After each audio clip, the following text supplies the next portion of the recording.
Mampitomboina ao aminareo hatrany ry havako ny fahasoavan'i Jesoa Kristy tompontsika lohan'ny fiangonana.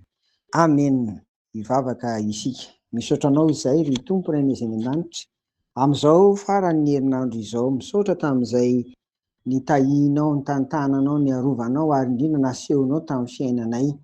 Amin'ireny Tompo raha misy ny nataonay ka tsy sitraka ao, vokatry ny fahasoavana sy ny fitahinana tao, dia ny hotanay Tompo hifonana.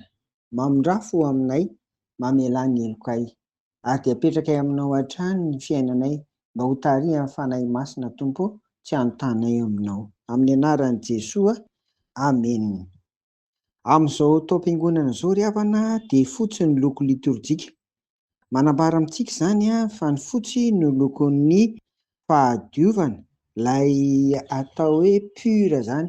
Raha miresaka hoe pura izany tsika dia tokam-pangaro koa ny fitenin'ny malagasy azy, izany hoe tsy misy fangaro mihitsy, tena madio ranoray. Na koa hoe azo eritreretina hoe tsy voaloton'ny fangaro hafa e, izay izany. Ary io loko fotsy io koa no lokon'ny fahamasinana.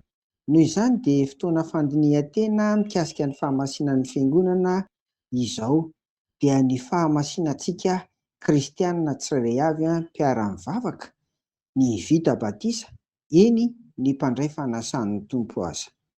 Rehefa alahady faharoa amin'ny volana dia fanaontsika ny manao fampianarana eo amin'ny toeran'ny toriteny.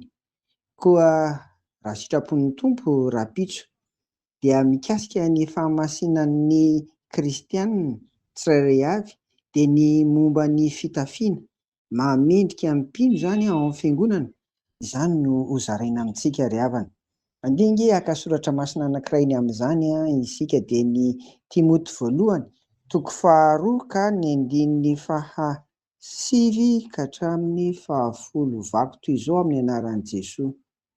Ary toy izany koa ny vehivavy, hiravaka amin'ny fitafiana mamendrika mba amin'ny fahamotinana sy ny fahonoana tena, fa tsy amin'ny volo mirandrana sy ny volamena, na vatosoa, na fitafiana sarobidy, fa amin'ny asa tsara, arak'izay mamendrika amin'ny vehivavy, manaiky ny fivavahana amin'Andriamanitra. Izany no hitantsika mikasika ny amin'izany fitafiana sy fihaingoana atao izany, ary ny vehivavy moa no tena voalaza eto izany. Koa raha sitrapon'ny Tompo ry havana dia rapitso izany no voaboasana amintsika. Toy ny mahazatra dia miditra amin'ny 9 hatrany ny fotoana, ary miavaka ny rapitso satria tamin'ny alahady fandraisana teo tsika dia niaraka tamin'ny EMC noho ny centenaire, fa 100 taona ny fiangonana. Noho izany dia tsy afaka nanao fandraisana ny farasan'ny Tompo isika. Koa rapitso izany dia misy fanasan'ny Tompo koa averina miditra amin'ny 9 fotoana, ary dia faranantsika amin'ny fanasan'ny Tompo izany. Noho izany dia samy mivavaka ry havana, miomana am-po ampanahintsika mba ho voninahitry ny Tompo ny fahatongavantsika miara-miangona. Dia ho an'Andriamanitra irery ny voninahitra amin'izany rehetra izany. Hivavaka ary isika. Tompo, misaotra anao ary izahay fa afaka manompo anao hatrany, ary raha sitraka ao dia mba mikasa izay ho any am-piangonana rapitso. Entinay ambavaka ao anatin'izany ny manana anjara rehetra Tompo, araka ny anarany avy.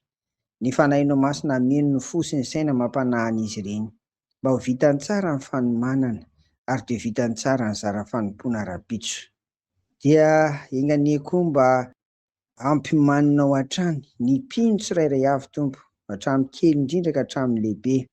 Ampimany am-po sy hampanahy izay, fa eo aminao Andriamanitra, ary eo aminay samy mpiara-mivavaka ihany koa. Dia ao anatin'ny fahamasinana tanteraka sy eo ambany fitarihan'ny fanahy masina ny arahanay manatanteraka an'izany.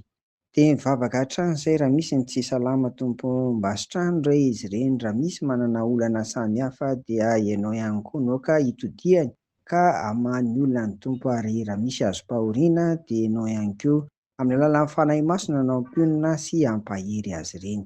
Dia fanindrinay ary Tompo mba ho fotoana sarobidy hatrany amin'ny fiainanay ara-panahy ny fandahanay am-piangonana miangona toy izao. Dia ho anao dia raha nisaotra ny hajary ny voninahitra, fa fiadananao kosa Tompo naoka napaka aty am-ponay amin'ny anaran'i Jesoa. Amen.